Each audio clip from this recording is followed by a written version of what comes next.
very much, and it's great to see so many people here. Obviously we're competing with England versus Chile tonight, so didn't think I'd actually get this many in competition with the England football team, so thanks for coming. I guess I've got a few things that I wanted to convey today. First, I think particularly important for the students in the room, just a bit of sort of my background and how I got to this point.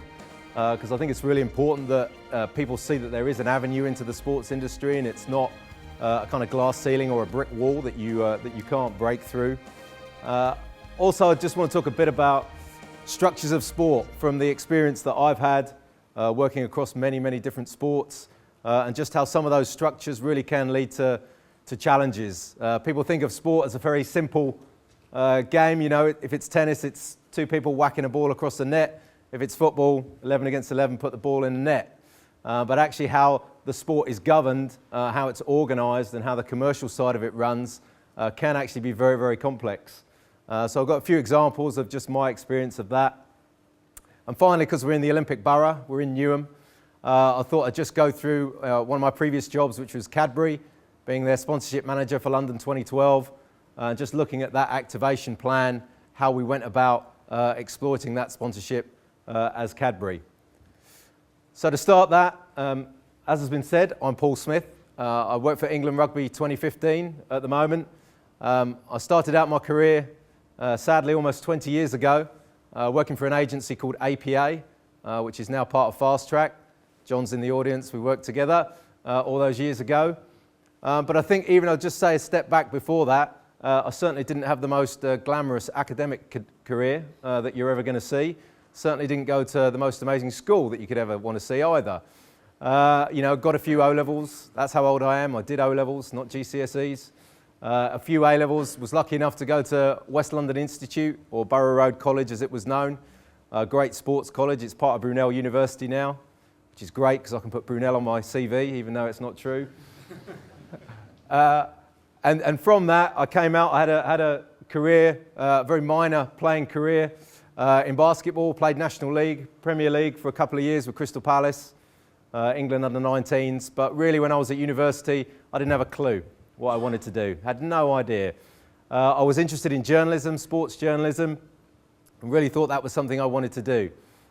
So after I'd left university, did some travelling, went here and there, came back, and then started applying for internships. And I was lucky that APA gave me an interview, took me on to work in their PR department. I was working on British athletics events, the Grand Prix events all around the country, Crystal Palace, Gateshead, Birmingham. First thing I realised very quickly was I didn't want to be a sports journalist. It's an incredibly stressful life, incredible with the deadlines and how hard they have to work, and I really thought that's not for me. But I did enjoy the PR side of it, working with the sponsors, promoting the events, and from that I spent 2 or 3 years working on various accounts like Securicor and KP Foods. But then after that came a great calling. I was lucky enough to go and work for the NBA in the original London office, which is now wiped out of history. No one ever talks about the original London office, but it did exist. I was there 3 years at the end of the 90s. It was an incredible experience. Basically moving, still staying in the PR side, but went more into events and also working with the sponsorship and licensees, people like Spalding who made the balls. So I really got a different type of experience there. We had an event, we were really lucky. Michael Jordan played for the Chicago Bulls in Paris. It was about 1997, I want to say. And that was an incredible experience to see how a person like him, who basically invented the sports marketing industry, how he went about his business, working with people like David Stern, the commissioner of the NBA, which was incredible. Really great experience. Moving on from that, I went into tennis.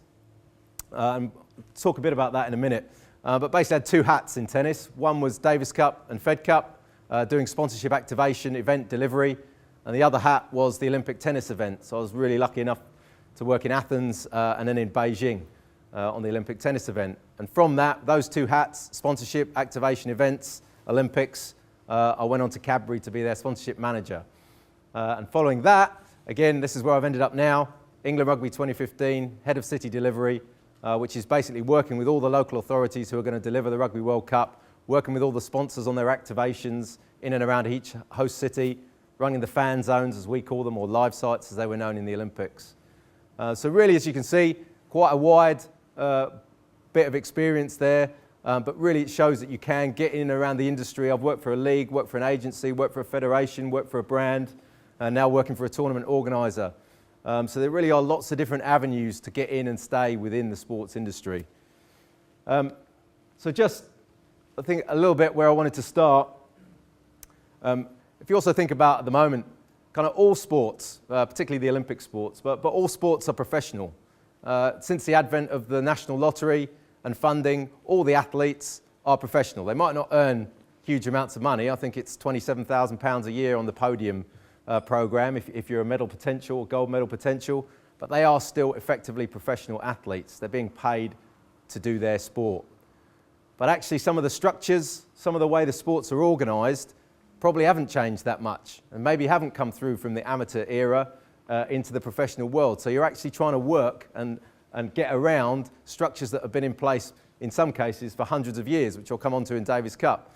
That tournament's about 110 years old now, and some of the things are still the same from 110 years ago. So firstly, this is Rugby World Cup at the moment. This is the structure of the tournament.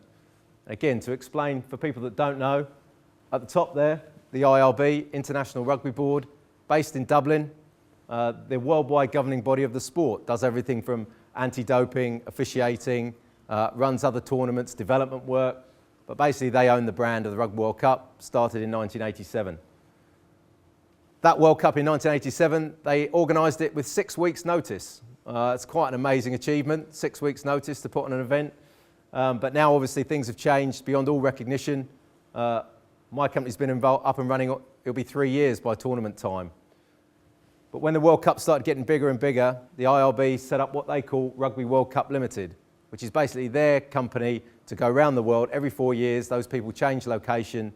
So they've just spent 4 years in New Zealand. Before that, they spent 4 years in France. Before that, 4 years in Australia. Great job going around the world.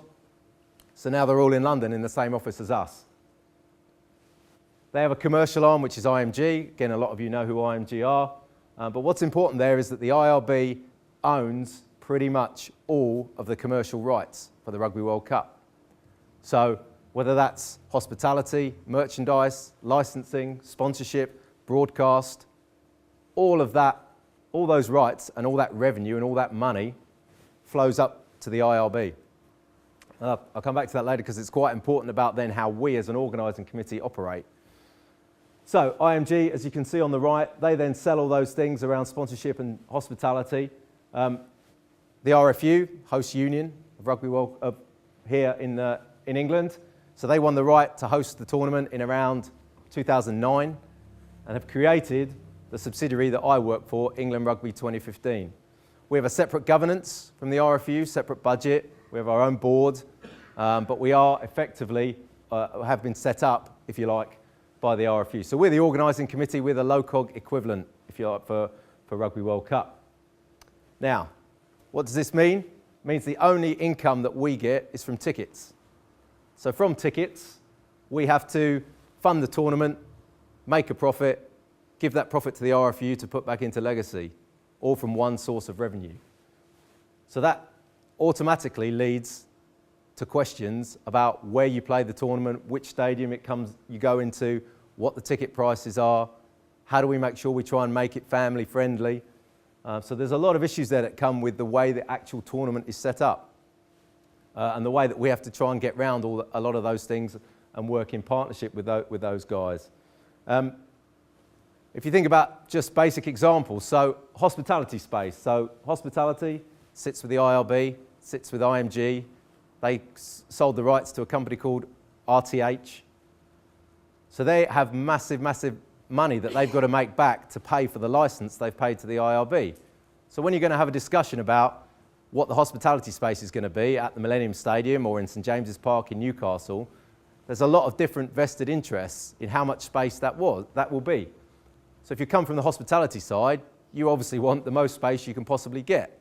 But when you come from the event side, you know that you're going to need a media centre and you're going to need some spectator experience and you're going to need some catering and you're going to need all those things.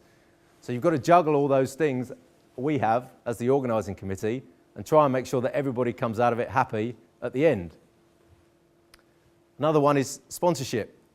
What's interesting with sponsorship in the Rugby World Cup, it's sold by the IRB. It's sold by IMG on their behalf.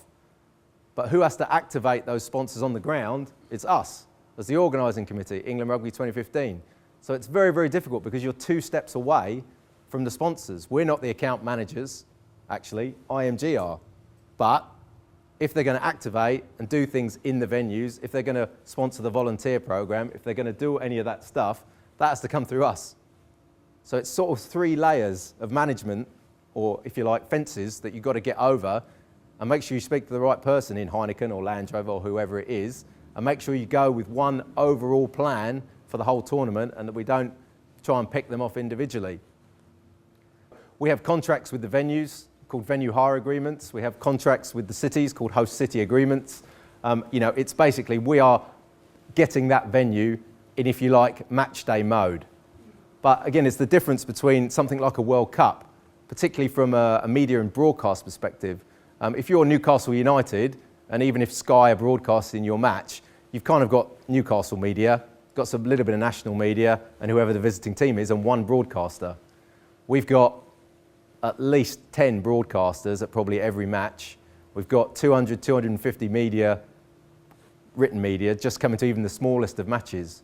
So what you're getting in that footprint, we get the footprint, but actually then you've got to start again and say, right, this bit goes to media, this bit goes to hospitality, this bit goes to spectator experience. And all that has to be traded off. There's a document called the Host Union Agreement, which is a great document. We love the Host Union Agreement. Signed between the IRB and the RFU. Great thing about that is nobody who signed that document is around now. And when someone says the HUA says X, and everyone like burrows around in a desk and tries to find the HUA.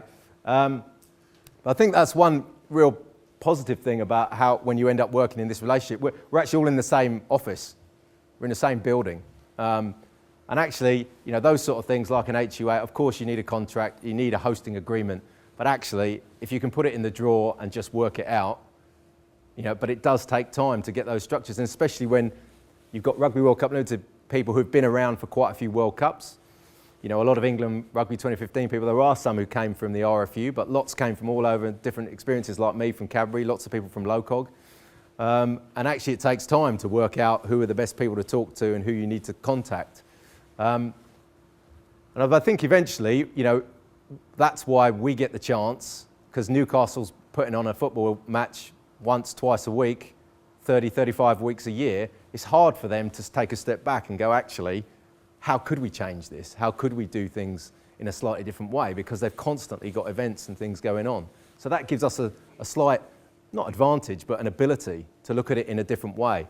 One of the other differences is also that, so take a Newcastle United match, they sell out pretty much every match, 50-odd thousand capacity, 90% of those people are season ticket holders. They go there every week, they park in the same place, they walk the same route to the venue. They know where they get a beer beforehand. They know the venue inside out. For an event like this, we've got 2.3 million tickets to sell. Probably 70% of the people who go to those matches at Newcastle will never have been there before, whether they're from New Zealand or Scotland or Samoa or who the teams, or people come from the rest of the country. And that also makes a massive difference to how you set a venue up, because you need better signage. You need ways to tell people how to get in, which entrance to go in. They're not coming from a position of knowledge of the stadium, which makes a huge difference to us as well. I think legacy, sorry, any more? Please shout if you've got any further questions, otherwise I will just ramble on. Legacy, I think, is also an important one. I'm not a massive fan of the word legacy. To borrow the line of Tim Hollingsworth from the British Paralympic Association, legacy is a very stationary or almost backward-looking word. I think, it's more about the future, about what are we doing to create the future of the sport of rugby. But that also brings difficulties, because the RFU effectively is in charge of that legacy. We as an organising committee don't exist after November 2015. There's a reason I'm here with Global Sports Jobs, because I'm going to need them in November 2015. But I think what's important there is that then lots of people feel that they should have a part in that legacy and they should be involved in that legacy. And rugby in this country has a structure, a lot like a lot of other sports, historical structure, with an RFU council, with what they call constituent bodies, which are basically the counties. And all those people are interested and have a say. There are what's called regional legacy groups that have been set up by the RFU. There's 6 of those in and around the country. So you've got lots of different people with lots of different ideas. And unfortunately, sometimes we're a bit like the fun police because we have to say no to everything. It's not quite as much no as the Olympics, but there is a lot of no in our job. So really, again, I think it's about making sure you have those clear lines of responsibility, clear lines of who is carrying these things on. I think it's worth just giving some credit, I think, to the RFU. If you look what they're doing right now to prepare clubs in this country for the surge that will ultimately come in interest in the sport, something that they would readily admit they weren't particularly ready for in 2003 when England won the Rugby World Cup. And they talk in very simple terms that I think clubs and people can really understand. They talk about retaining 2 players per club in the 18 to 24 age bracket. 2 players per club doesn't sound very many. If you suddenly say it's 5,000 people, actually that's a big number, I can't really get my head around that, but 2 per club, yeah, I get that. And those are the things that they're driving to create that platform that when the interest comes afterwards, they can accommodate it. But everybody on that board, and everybody, if I kept drawing that RFU diagram down, everybody who's underneath the RFU thinks they've got an influence on the Rugby World Cup and thinks that they should have something to do with it.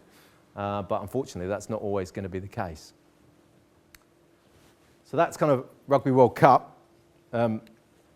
Just to move on one, from another previous job, looking at a complicated structure. This is Davis Cup. It's been a while since I've worked in Davis Cup, and I looked at this again, and I almost got a headache, actually, looking at it. But this is a real legacy structure from when tennis sort of exploded as a sport in the 40s, 50s, and 60s. There's about 127 countries participating in Davis Cup. If you don't know, it's owned by the International Tennis Federation. And I think what's interesting here is this structure creates incredible operational difficulties if you work for the ITF in Davis Cup. 127 countries, roughly, participating every single year. There's about 85 matches or ties, as they call them in tennis. People moving up, people moving down. There are usually only about 8 to 10 weeks between events. So it's really, really difficult to know where you're playing. People always ask, when's the next Great Britain match in Davis Cup? I don't know. Who are we playing? I'm not sure. Are we home or away? I've got no idea. And you're trying to create a valuable commercial proposition based on those things. And that is really, really, really difficult. If you think about the fact you've got 85 matches, and they're probably in about 50 different countries, and you've got to create, let's just say, the banners that go around the court and are in each stadium. And each stadium is different. Each stadium has different requirements. Each has a different customs option. Each has a different way of putting them up. Each has different resource. I worked in places like Zimbabwe. I went to Taiwan, the Bahamas, which wasn't a very tough trip, to be honest. But I did go there for Davis Cup, and you're talking about people who are working. There's maybe 1 or 2 full-time people, versus if you go to Davis Cup in France, Australia, Russia, the US, they've got hundreds of people to organise the event for you. But they also then think they've got their own way, and they've got their own way of doing things. So I'll briefly explain this, but I'll try my best anyway. So at the top, you've got the World Group. That's basically like the Premier League. So 16 teams, basically quarter-final knockout each year, promotion and relegation from there. But then it starts to get really complex with it splitting into zones. Europe, Africa is one zone, the Americas is another zone, Asia, Oceania is another zone. There's some big teams down in these lower zones now. Australia's been down for a while. Great Britain has just gone up to the World Group, but was down for a long time. Russia, Sweden. So you're really looking at timelines and looking at how to organise these events, and you've got to be incredibly structured because you're dealing with national associations, the tennis national associations, who all they want to do is find fault in what you're doing as the international body. It's basically like the dog kicking the cat, kicking whoever is around. Because if the clubs, tennis clubs in that country have a problem with the national association, they kick the national association. The national association in turn blames the ITF. The ITF looks around for someone to blame, realises there's no one, and you have to try and sort it out yourself. So I think it's very, very complex. And if you're a sponsor, let's say you're a sponsor, you've got 85 countries that are hosting an event in 1 year, and you've got to try and maximise the return for the investment you've made in that competition. So actually you're reducing the commercial appeal of the tournament just because of the structure. There aren't many global businesses that are present in 85 different countries. And that's what makes Davis Cup, I think, a real, real challenge. The fact also that you've got a lot of temporary structures in Davis Cup. Again, if you think of tennis as a sport, and you think of the major events outside of the Grand Slams even, whether that's Miami, Indian Wells, those sort of tournaments, they're in the same place every year, year in, year out. You can make changes, you can do upgrades. You know, Wimbledon is a great example of a venue that just continually evolves itself. If you went to Wimbledon 10 years ago, the public experience was not particularly great. But you go now, the way they've changed things around with the new Court 1, the new Court 2 and Court 3 at the back, they've really done an amazing job. You can't do that when you've got 7 weeks notice and you've got to build a venue for 20,000 people. So you've really got to understand how you're going to deliver that and how people are going to get in and access. We did one event in Seville, in the place that hosted the World Athletics final many, many years ago, and it used to be Seville's football ground, but they moved out. So they hadn't had an event in there for about 5 years when we went in. We had 27,000 people a day come and watch tennis. But nobody knew how to get in. Nobody knew where the entrance was. No one knew where the power was when we first went there. You know, those sort of things, when you're dealing with structures like this, mean you've really, really got to think about how you deliver that on a week by week by week basis. And you've really got to have great operational plans to deliver that. And you've got to persuade your sponsors that some of that stuff, if you go to Davis Cup in South America, it's like going to a football match. It's absolutely incredible atmosphere, and that's what people are buying into. You might not be able to maximise it as much as if you've got 3 years to prepare for the Olympics, but you can actually create something special over time.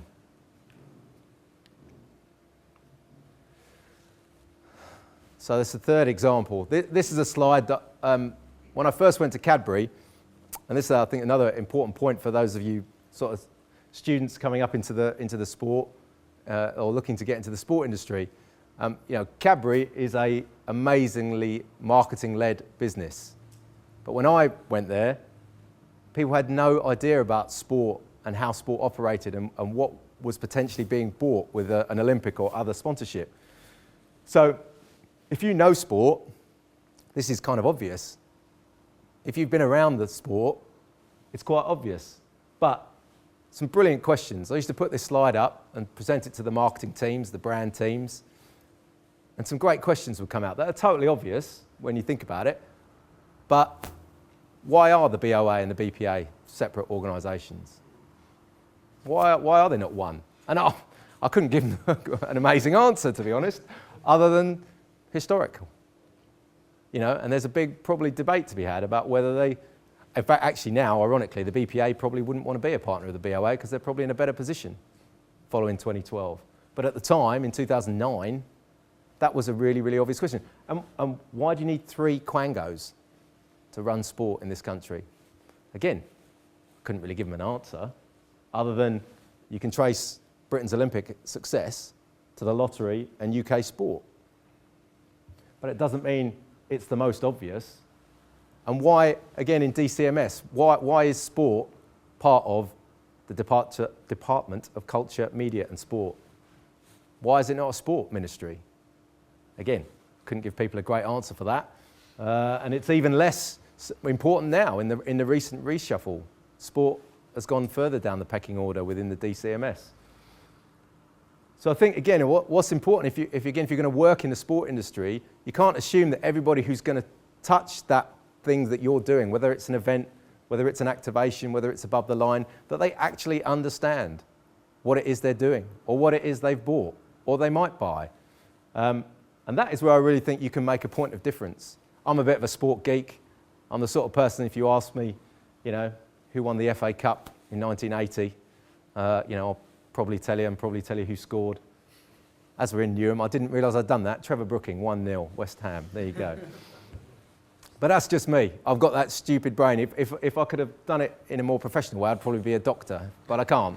I can just remember sports events and sports results, much to the annoyance of my wife, mostly. But I think that's really where you can make a difference. If you understand what is being bought, if you understand the language of sport, then you will understand the opportunities that are out there. And if you understand the opportunities, you can add value. And it's something I was saying in the interview beginning before you all came in. I think, again, for those of you looking to break into the sport industry, I think it's really important that you look at what you can add. When you go into an interview or when you apply for the job, it's not just about that you love sport and you have a passion for sport and all that. That's the number one absolute hate of mine when people interview me and tell me that. We've all got that. You wouldn't be sitting here on a Friday night listening to me if you didn't have a passion for sport.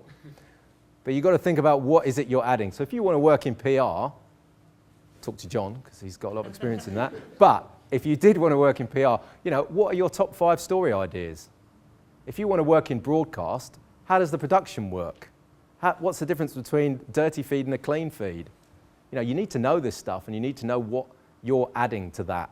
And I think this is a really, really useful slide for that. It just shows there are really some dumb but logical questions to ask about structure, and this one particularly why the BOA and the BPA separate organisations. Just a final one on sort of structures. We've talked a bit about a tournament, a bit about competition. That's sport governance, the previous one. This one, I'm just looking at sponsorship structure here. So this is obviously the Olympic sponsorship structure. Don't quote me on the figures, on the money figures. That's my guesstimates. But I think it's already interesting here on structures again. The top sponsors, so your Cokes and Visas and McDonald's, obviously sold, those sponsorship packages sold by the IOC.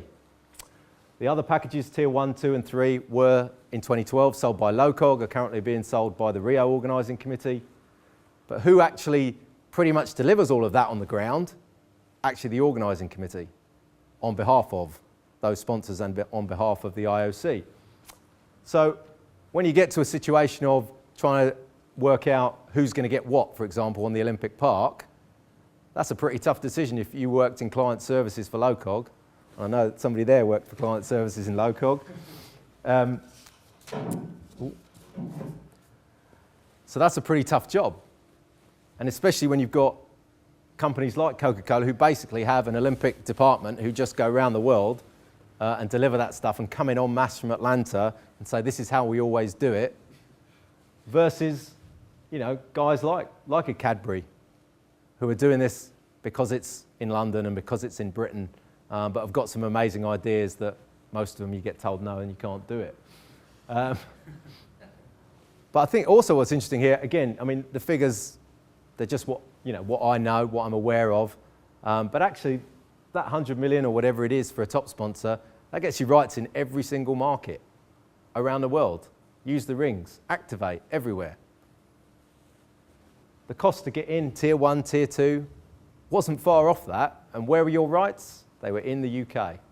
Actually, they were in the UK. We as Cadbury, when I worked there, the business is set up as Great Britain and Ireland.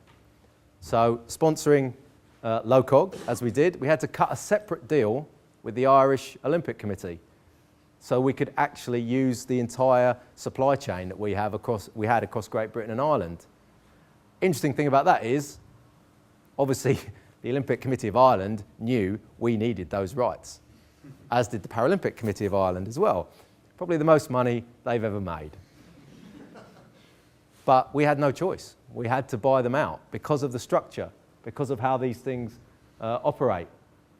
And there were some really things that were amazing to me. So we were Tier 2 as Cadbury. We couldn't use the white logo. Why was that? No idea. But because we were a Tier 2, I've still never worked that out, why we couldn't do that. For some reason, that colour was Tier 1 and top. Not sure why. Yeah, it didn't make any sense. Another one was always that as a confectionery supplier, there were loads and loads of restrictions to us because we were playing in the same field as Coke. So, if you go in any shop, when you go back to Stratford Station tonight and look at how confectionery is sold, it's pretty in your face. It's POS, it's big, buy me now. It's a real impulse buy. That's why it's always by the checkout in supermarkets. And of course, to annoy parents when their kids want to eat it when they go past. So how we were able to actually market the product on the Olympic venues was very, very different to how it's done in a normal shop. And when you have your head of global as craft, as we became, who comes round and you say, yes, look, here's $100 million we've spent. And she would say, well, I can't see our product. Well, that's the Olympic structures. She didn't get that. Maybe that's why none of us work there anymore. But, and then there's all these anomalies. So again, as Cadbury paid a lot of money, our confectionery ended up in what we used to call coffins. They put them in coffins and it had a lid and it had on the top chocolate. You couldn't even see the product. But if you wanted to buy a sandwich from Joe's sandwich shop from Yeovil, who supplied all the sandwiches, who had branding over the front of every sandwich and hadn't paid a penny, you could. And that's where, again, the structure, because people are so focused on the sponsors and what they've bought and how powerful the top is compared to the bottom, actually not thinking about how illogical it is that somebody who's paid nothing gets more branding than somebody else. But again, client services, that was a tough job during the games, no doubt. So those are kind of 4 examples of structures and hopefully giving you a bit of an idea of how complicated things can become and how you really need to think out where do you fit within the world of sports.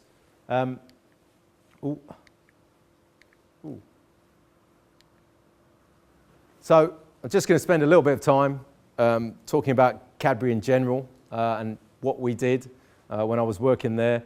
As I say, as we are in the Olympic borough, thought it was worth doing. And Cadbury is quite an interesting case study about getting involved in sponsorship and why they wanted to do it. There was a guy in around 2008, he was called Todd Stitzer. He was the CEO of Cadbury. And at the time, they were actually talking to the IOC about being a top sponsor. His big aim was to turn Cadbury from what is effectively a Commonwealth success. It's a very big brand in Australia, New Zealand, South Africa, and India, and the UK, and create it into a global brand. Obviously, what he didn't realise at the time was that Kraft were looking at that and thinking, we don't have any presence in the Commonwealth. Why don't we buy a brand that's massive in the Commonwealth? But he only found that out a year later. But what he was looking at was how can we launch Cadbury as a brand? How can we put it out onto the world stage? And the Olympics was obviously a great tool for that, and was even at a tier 2 level. But that was the thing that they were looking at. But they'd been burnt a little bit. They'd been a sponsor of the Commonwealth Games in Manchester. But then there was a thing called Get Active. And if you don't know what that is, Google it. It was actually the first probable marketing campaign that linked purchase to sports equipment, which is done all the time now. Sainsbury's do it. Nestle did it last year. But this was the first one. And it's basically, buy a load of chocolate, keep the wrappers, shove them in, you'll get a load of sport equipment for your school. A very clever journalist worked out that you needed about 10,000 wrappers for a volleyball set. And that you'd have to play volleyball from now until 2055 to burn off all the calories that you'd eaten. And they got absolutely slaughtered for that, as you might imagine. So it really kind of put the business off sponsorship. Went back to sort of core stuff, business as usual, as it's called, basically just selling chocolate. But when it came around to looking at this and the fact that London had won the games in 2005, it started to come back on the radar. And Cadbury also famous for another thing, which everyone I'm sure remembers in this room, which is the drumming gorilla ad. But that is actually, if you talk to a lot of people, the last thing they can remember about Cadbury, if you'd have asked them in sort of 2010. So it was really trying to move the business on a bit, reintegrate with the sort of youth demographic, that 16 to 24-year-old that had been lost since the Gorilla ad because they hadn't really done anything in there. So they looked at the Olympics and thought, yeah, that can be something that we can use, but also it can be a catalyst for change, both internally and externally. Ooh. So when they were looking at this, and this also stood for future, because that brand on the left, Mondelez, that is what Kraft has become in this country. They've done it by stealth. Kraft took over Cadbury, the big uproar. Kraft actually doesn't exist anymore in the UK, it's called Mondelez. But nobody knows. And also Google it and ask what it means in Russian. And it's a family show, so I can't tell you, but have a look. So kind of two ways to look about the sponsorship. It's kind of going for that global look and then activating by brand. It's very much what P&G did for the Olympics, to get the brand of P&G across, which people hadn't really heard of before. Or go brand-led by country, which Cadbury did, and then activated across other brands like Bassett's and Belvita. Ooh. When they were looking at sponsorship, they obviously sought, because the aspiration was to kind of become a global leader, global brand, they looked at what everybody else was doing. Not necessarily competitors, but people within the field, people within FMCG, people who could sort of you could look at and think, well, what are they doing? And plainly, Coke was a model, McDonald's being in football, but also brands like Red Bull, which I think incredible brand for what they do with the guy jumping out of space, but stupid stuff like Flugtag that I love, and soapbox derbies and all those things where they're thinking really in a different way, all the way to F1 and doing everything in between. So really, really interesting. So these were the sort of companies that Cadbury was thinking, right, we need to be up on this and we need to be the same level. And then when they were looking at it, we were looking at it, you think, well, what three ways can you go if you're going to go into sponsorship? Again, this might not be relevant for every brand, but this is kind of how Cadbury was looking at it. To go down the consumer way, to go down the product led, or go down the brand route. So things like product, you would think Taste Festival, things like that. Chocolate's a food, can use it in food, it can be used a lot. But look at the events that happen around food, and they're quite niche and quite small. Don't really have a big audience, don't really have lots of people, don't really have much longevity. Same on the consumer side. So if you're looking at things like all those Merlin places you can go, your Latitude Festival, again, it's a good target audience, but doesn't have longevity, doesn't have scale. So you come back to looking at, well, sport, because it has relevance. People are passionate about it. People connect to it. It's one of the great things about the Olympics, and it's something we're trying to do with Rugby World Cup, is even if you actually hate sport, the Olympics has something for you. How many people, I'm sure, watch an opening ceremony and then don't watch anything else till the closing ceremony? Or how many people probably went to a cultural Olympiad event and then just thought, I'm not involved in any of that, but they've connected to the Olympics, they've connected to it, or they went and watched the torch relay. And that's something that we're trying to do with Rugby World Cup, create a festival of rugby in 2015, create more avenues for people to get in, and it's really, really clever with the Olympics what they've done to tie people in and get people involved, even when they don't realise it. So then, okay, Cadbury's decided sport. We'll go back into sport. We'll do something like that. So what should they sponsor? Where should they get involved? Well, London 2012 was therefore an obvious thing, because Cadbury was still at the time a British brand. This is back in 2009, going into 2010. Had huge heritage. The values of the Olympics, very, very similar to Cadbury. Cadbury was started basically in 1823. It was the first business to give workers a day off. It was the first business to give people exercise and almost playing fields to play on, which are still there at Bourneville. It was a real company that was ahead of its time in how it operated. So it really kind of made sense that those values would link together, and that 2012 was something that should happen. Talked about get active, but that was really a thought of let's banish that thought, let's do something different, let's be out of that. And again, talking of structures, I joined at the end of 2009, just starting to look at signing this deal. Middle of 2010, we're suddenly Craft. It's a new business with new structures, new management. The CEO left, the marketing director left. Pretty much everyone left from a senior management perspective. Big chaos within the business, chaos externally. It was a really, really difficult time. And you think of not just structures within sport, structures of your own organisation. And when something like that happens, you end up losing a lot of time. We probably lost 6 months of preparation just because we had to keep going and explaining what we were buying and then what we'd bought to various parts of the Craft empire. And I don't mean empire in a negative sense. Craft were a brilliant partner, if you like, in that they didn't tell us you couldn't do anything. They didn't stop anything, didn't cut any budgets. They just tweaked things a little bit and focused everyone, which I think was necessary. But what it meant was we had to keep going to Zurich, or we had to go to Chicago, or you had to go somewhere else to persuade someone that this was worth doing. When somebody says, if you worked on Craft in Zurich and they've said, great, we've taken over one of the best brands in the world, and you're the marketing director, and the guy goes, great, what can I do? Nothing, we're sponsoring the Olympics, we've spent all your money till 2012. Think how that makes him feel. Think what that does internally within a business and the fights you have to keep spending all that money over the next 2 years. And to persuade people that it is a good thing. I still think, the Paralympics was a massively missed opportunity. It was amazing.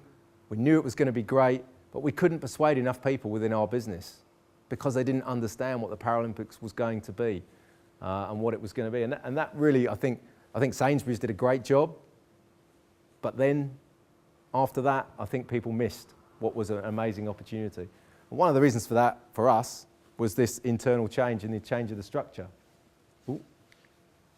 Need to work on my flicking skills.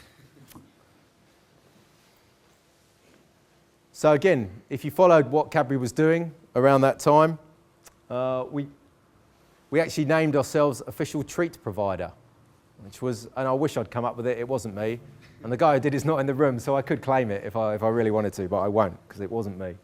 But it was actually inspired. If you're a chocolate business, and still people would say today, why is a chocolate business getting involved in sport? Why is McDonald's involved in sport?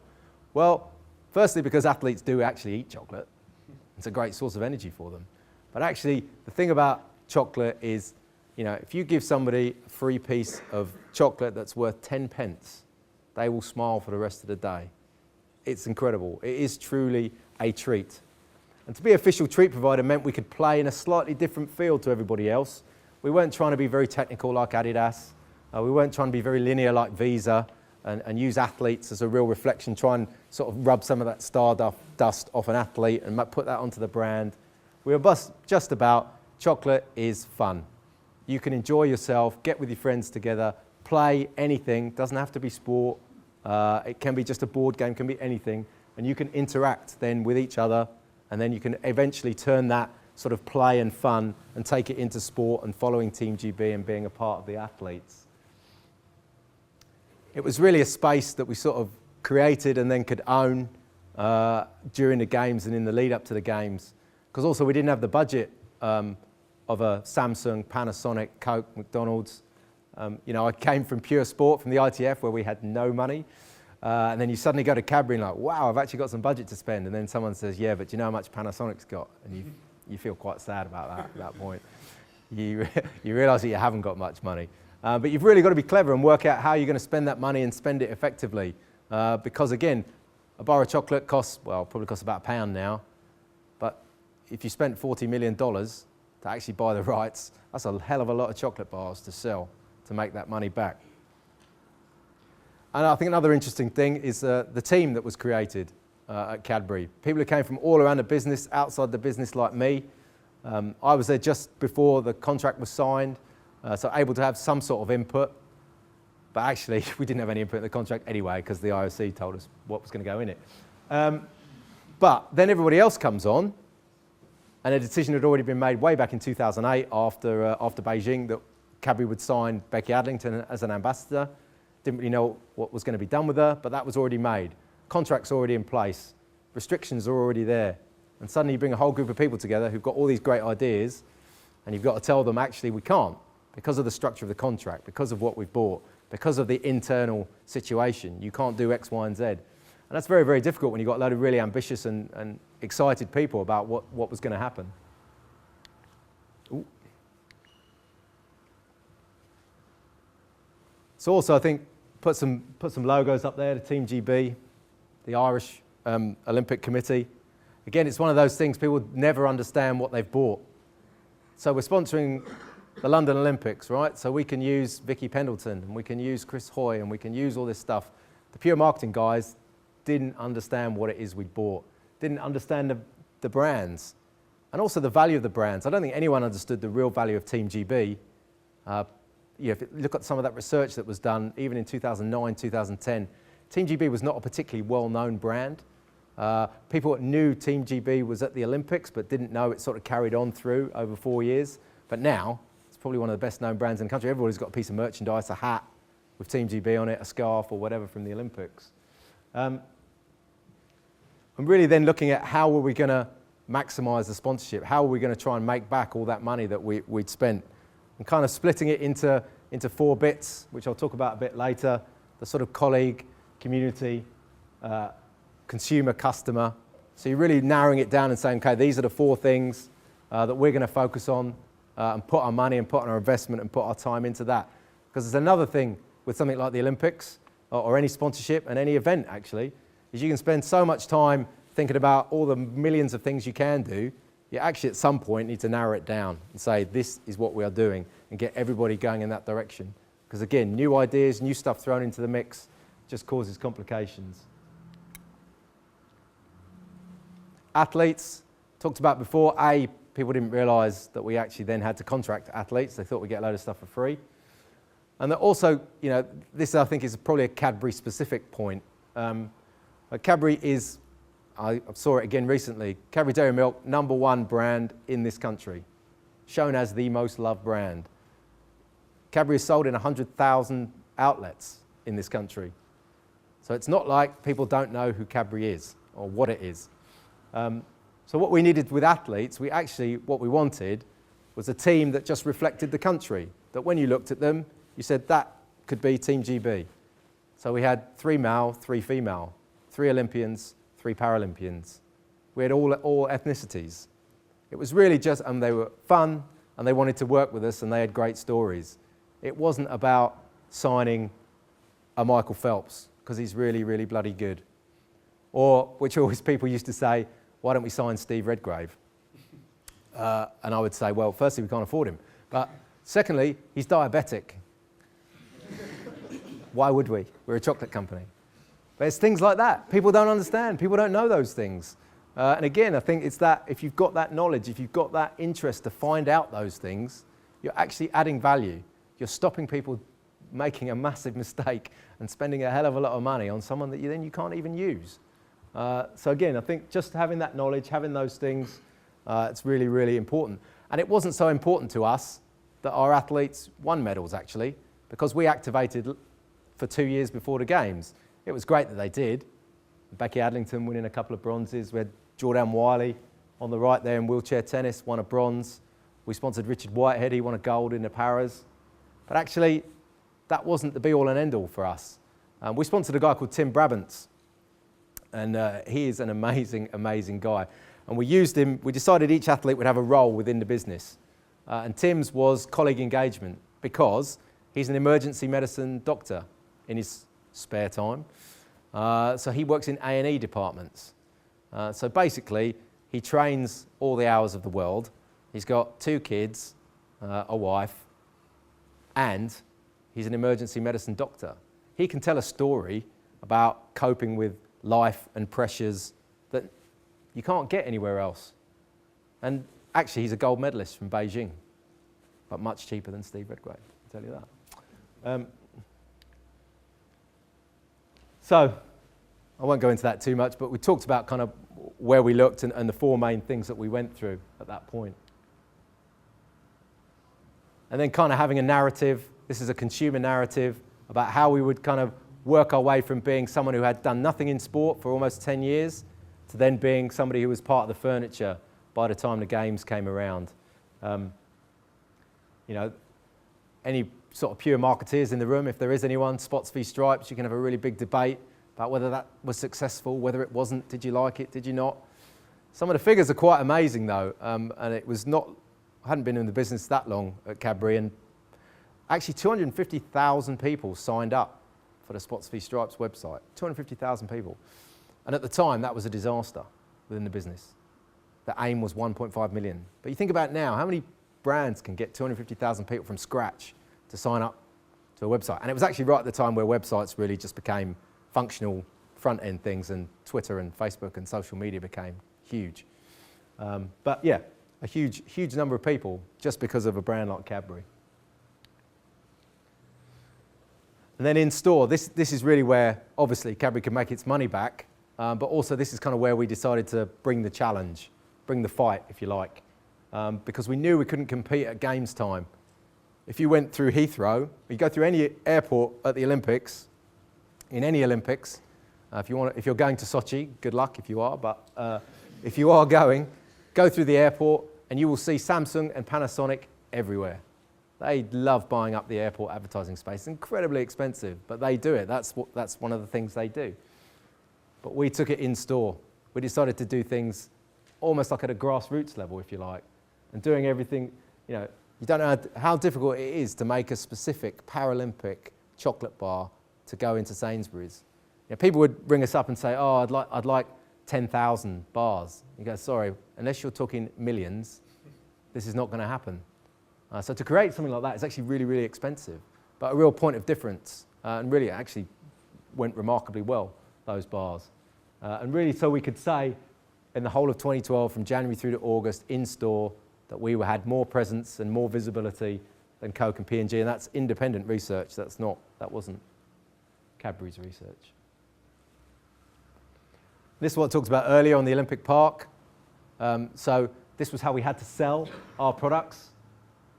Notice that we couldn't even put the words on the right-hand side there, chocolate, confectionery. We had to call them treat stops. We weren't allowed to have that. We did manage to sneak them being purple, though, which we were quite happy about. And we were really happy that the volunteers' uniforms were purple, but that had nothing to do with us. We didn't know anything about that.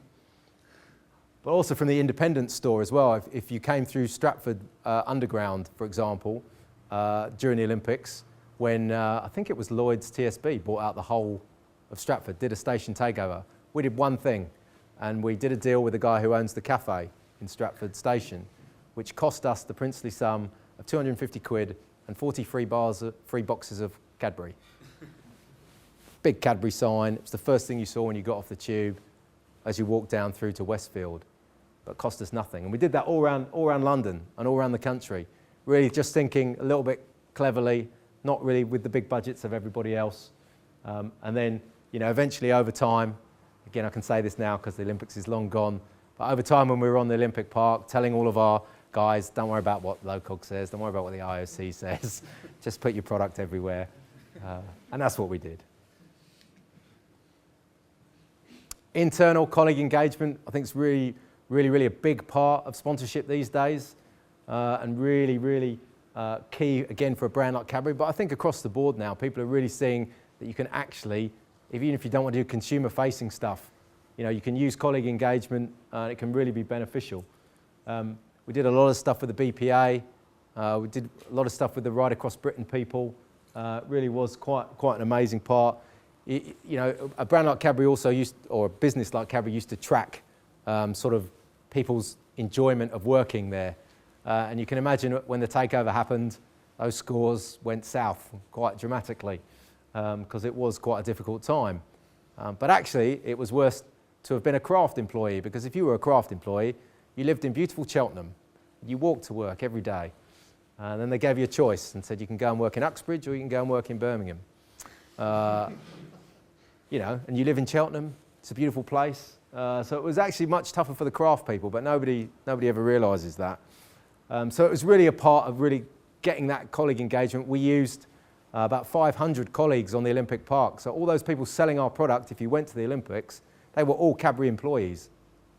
So they knew our product. They were passionate about it. They were people from the factory floor. There were sales guys who were out there every day peddling the product. people from the innovation team, people from the research team. And it really created a great atmosphere and was really a good launch for the new business. Community, again, I think sometimes this can be a bit of an add-on. This program is actually still going. If you can see that Cadbury still ran the community program, it is still going. Really looking at how you can use something like Spots v Stripes and use it for that sort of community glue and community events. I'm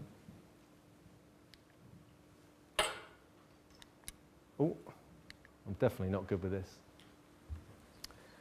So a little bit about kind of did it work or did things happen? So this was obviously one of the target audiences, 16 to 24. So a few of you are in the middle there of the group who are here today.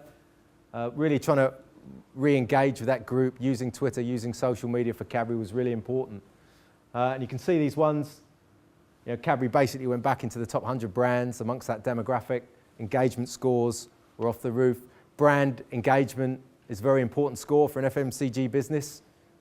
Engagement or love of the brand equals purchase intent. I didn't know that when I was working in tennis, but that's true. I found that out when I worked for Cadbury. But very, very important, those scores, because it does lead to purchase, because it's an impulse purchase.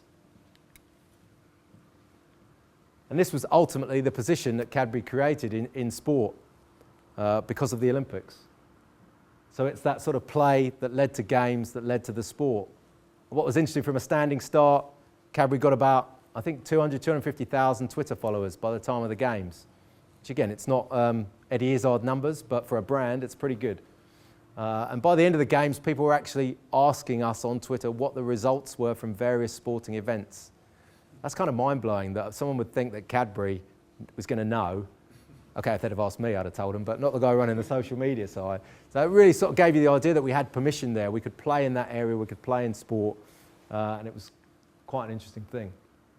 Everybody in this room that works in sports knows that's a fact of life. Sports is on a weekend, it's in the evenings.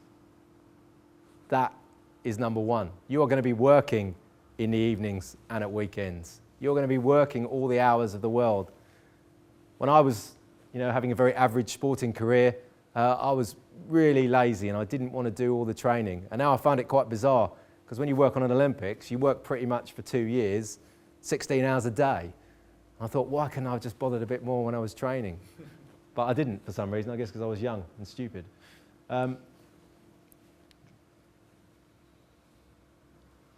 There are always challenges along the way, and it sort of leads back into structures, really. And I think Cadbury, it's just an example, and every sponsor from the games, every sponsor from any major tournament could probably stand up here and say the same thing. Where somebody leaves, a CEO leaves, a marketing director leaves, there's changes in who you're dealing with, the contract is signed, and there's no one around who actually signed that contract. That's a standard, that's normal. You're never going to be the highest up. There's always someone that's higher up than you, that's got more rights than you, got more responsibility than you. There's always someone that's done it before. You might be working, again, something like the Rugby World Cup. There's a lot of people been around for a lot of Rugby World Cups, but each one is actually new, like each Olympics is new. So you do have the chance to actually make a difference in each one of those places, even if there's people around who've done loads. Ultimately, was it worth it? I think the business would say yes. You can ask the question, why didn't Cadbury carry on and sponsor anything else? It's a very good question. They are now sponsoring the British Paralympic Association, but that change from Kraft to Mondelez, it's another really interesting one, because basically it meant another load of turmoil for the business, and nobody could focus on anything past London 2012. People were just beaten up by it. It had consumed everybody within the business. We weren't, as I say, Cadbury wasn't like Coke. Didn't have a department of people just suddenly transporting and then going to Sochi. It was kind of, could you get the business to motivate everybody and start again? And that's really, really quite difficult in those situations. But again, I think there's some good analogies there for Rugby World Cup, because obviously coming out of New Zealand, where it's a country where the sport is number one by a distance. Again, as Sean Fitzpatrick said yesterday, if we come second in any other sport, we think we've done really, really well. If we come second in rugby, it's a complete national disaster. And on the basis of that, they ran a campaign called Stadium of 4 Million, which is really interesting. It's all available online. It's worth having a look at, of how basically they got the entire country to play a part in the Rugby World Cup. And that's really, I think, what we're going to try and create for the World Cup in 2015. You know, try and make England a rugby union country in 2015, like last year was Olympics and Paralympics. It's a really, really big challenge, but I think something that we can work towards. You know, we have ITV as a host broadcaster, means we're on free to air across the whole tournament. It's 6 weeks. It's all over the country, from Exeter in the southwest to Newcastle in the northeast. Got great sponsors behind it, signing up all the time. Actually, DHL just signed. Got Land Rover, got Heineken. You know, so the building blocks are already there, and that's what we've been doing this year. Planning, working with that structure that I talked about at the beginning, to really work out how we make the best of what we've basically inherited, which is a structure that's been going since about 1995. So, those are my thoughts on the structure, on sports, and I'm happy to answer any other questions that you have. Thank you.